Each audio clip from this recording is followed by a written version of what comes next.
अस्सलाम वालेकुम नाज़रीन। ड्रामा सीरियल कफील की नेक्स्ट एपिसोड बहुत इंटरेस्टिंग होने वाली है, क्योंकि अब नेक्स्ट एपिसोड में न सिर्फ जवेरिया को रोहान इस रिश्ते से इनकार करने वाला है, बल्कि अब जवेरिया का रिश्ता सैफ से किस तरह से तय पाएगा, इस बारे में बताएंगे हम आपको आज के इस वीडियो में। लेकिन इससे पहले अगर आपने हमारा चैनल अभी तक सब्सक्राइब नहीं किया है तो बहुत शुक्रिया के साथ पहले चैनल को सब्सक्राइब कर लीजिए। तो जैसा कि आपने देखा कि जवेरिया के रिश्ते के लिए रोहान की फैमिली को जवेरिया से ज्यादा जामी के कारोबार और उसकी रेपो में इंटरेस्ट था। जाहिर है कि जहां रिश्ता किया जाता है पहले वहां पर माँ बाप को ही देखा जाता है कि वो किस फितरत के हैं, तभी औलाद के रिश्ते की बात बनती है। लिहाजा यहाँ पर भी रोहान के वालिद जामी को ठीक ठाक कुरेद कुरेद कर सवाल करते रहे और मुझे जेबा के माजी पर भी अफसोस हुआ।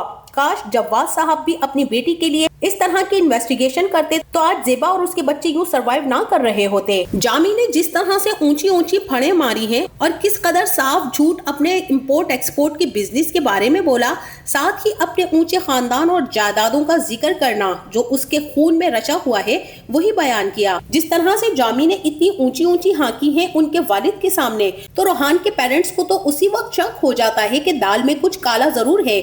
अगर तो ये बंदा इतना बिजनेस करता है और इतनी जायदादें भी हैं, तो इस बोसीदा से फ्लैट में रहने की क्या वजह है? यही बात रोहान की वालदा भी पूछ ही लेती हैं और जेबा तो हमेशा की तरह जामी की हर बात पर पर्दा डालकर खुद पर ही ले लेती है और अब भी यही हुआ था।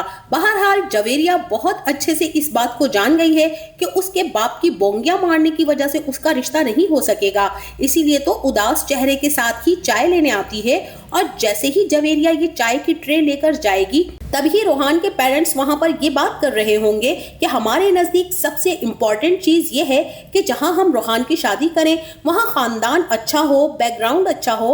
उनके इस तरह से साफ अल्फाज में ये बात कह देने का मतलब जवेरिया तो क्या जेबा भी समझ चुकी थी और जवेरिया ये बात बहुत अच्छे से जानती थी कि उसका बाप किस कम्माश का आदमी है। और वही हुआ। मेहमानों के जाने के बाद जवेरिया बहुत ही ज्यादा डिसहार्ट होकर बैठ जाती है और सब बहनें और दनीन भी उसे समझाती और मनाती हैं कि सब ठीक हो जाएगा। और यहाँ पर जवेरिया जो कि इतना ज्यादा तैयार हुई थी, मुझे तो ये बात बिल्कुल भी समझ नहीं आई कि इतना डार्क कलर का सूट और इतनी ज्वेलरी मेकअप की क्या जरूरत थी। ऊपर से बाल भी इतने कर्ल किए हुए थे। अगर जवेरिया सिंपल लुक में भी आती तो बहुत ही प्यारी लगती। यहाँ जेबा भी उसे इतना तैयार करने पर टोकती नहीं है। बहरहाल मुझे तो जवेरिया का इतना ज्यादा तैयार होकर आना बिल्कुल भी अच्छा नहीं लगा। प्लस ये चाइल्ड मैरिज वाला सीन तो वैसे भी बिल्कुल अच्छा नहीं है। आपका इस बारे में क्या ख्याल है मुझे जरूर बताइएगा। बहरहाल यहाँ पर सबूक को इस बात का अंदाजा नहीं था कि वो जब गेस्ट को सी ऑफ करने के बाद आएगा तब दनीन की बात उसे हैरान कर देगी और वो दरवाजे में ही रुक जाएगा और दनीन यही कह रही होगी कि ये लोग हमें अपने घर इनवाइट क्यों नहीं करके गए। यहाँ पर तानिया, जिसे कि अभी कुछ अंदाजा ही नहीं है कि उसके बाप ने कितनी डींगे मारी हैं जिसकी वजह से बात बिगड़ चुकी है, और वो यही कहेगी कि दनीन बाजी आप परेशान ना हो, रोहान भाई जवेरिया आप ही को पसंद करते हैं, वो फोन करेंगे तो आप ही को बता देंगे, सब ठीक हो जाएगा इंशाल्लाह। जबकि बाहर खड़े सबूक को अंदाजा हो जाएगा कि मामला कुछ ज्यादा ही बिगड़ चुका है और जेबा भी कोई ना समझ तो नहीं है जो समझ ना पाएगी। वो अपनी बेटी को यूं परेशान और गुमसुम देखकर बहुत उदास हो जाती है। इसी के साथ वहीं अब अगले दिन रोहान भी जवेरिया के साथ रेस्टोरेंट में मुलाकात करेगा और यही बताएगा कि मेरे पेरेंट्स इस रिश्ते के लिए नहीं मान रहे हैं। और जवेरिया वजह पूछेगी कि क्यों, क्या बात हुई है, क्यों नहीं मान रहे, जिस पर रोहान बताएगा कि पापा ने अंकल के बिजनेस और प्रॉपर्टीज के बारे में पता करवाया है। अंकल की तो मार्केट में रेपो अच्छी नहीं है। यहाँ जवेरिया को ये बात सुनकर रोना आ जाएगा और वो यही कहेगी कि इस सब में मेरा क्या कसूर है, मेरी तो कोई गलती नहीं है। जिस पर रोहान माजरत करेगा कि मैं कुछ नहीं कर सकता क्योंकि मैं अपने पेरेंट्स की इकलौती औलाद हूँ और मैं उनकी नाराजगी मोल लेकर शादी नहीं कर सकता हूँ। और यहाँ पर जवेरिया हारून का ये इनकार सुनने के बाद रोती हुई घर आ जाएगी। जैसे ही घर पहुंचेगी तो जामी उसका बाप ही सामने दरवाजा खोलेगा और अपनी बेटी को इस तरह से रोता तड़पता और परेशान देखकर जामी पर कोई असर नहीं होने वाला है। वो तो है ही सदा का बेहिस इंसान। और जवेरिया अपने बाप को नफरत और हकारत भरी नजरों से देखती हुई अंदर चली जाएगी कि जो कुछ भी हुआ है उसके बाप की वजह से ही हुआ है। और जब ये बात जेबा और बाकी घर वालों को पता चलती है कि रोहान के घर वालों ने सिर्फ जामी की वजह से इनकार किया है, तो जामी तो बजाय शर्मिंदा होने के अपनी बेटी और बीवी को ताने कोसने देना शुरू कर देगा कि भाई लोग कर लो बात। उन लोगों ने तो यहाँ रिश्ता करना ही नहीं था।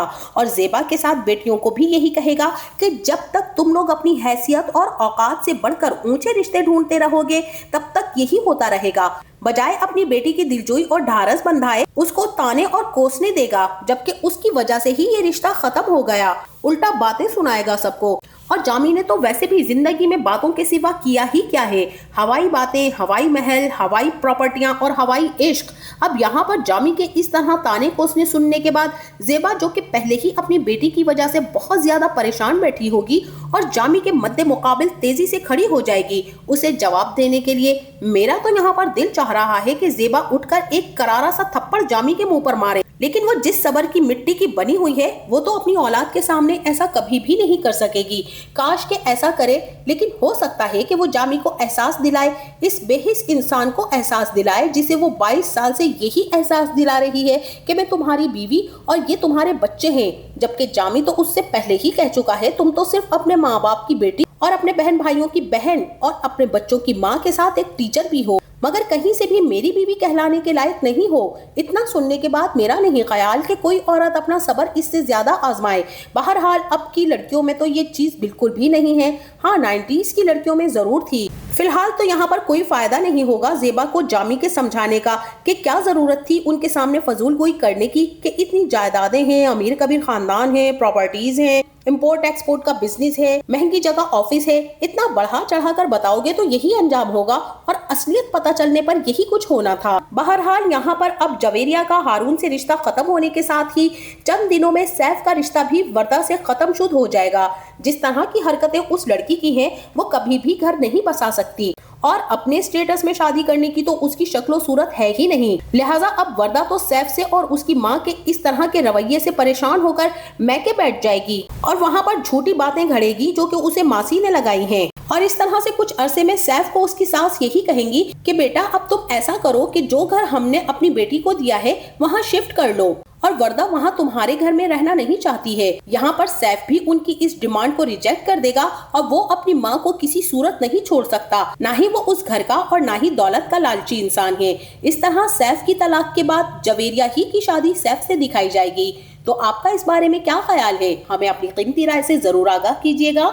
जाते जाते वीडियो को लाइक और चैनल को सब्सक्राइब करना ना भूलिएगा। अपना बहुत सारा ख्याल रखिएगा। मिलते हैं नेक्स्ट वीडियो में, तब तक के लिए अल्लाह हाफिज।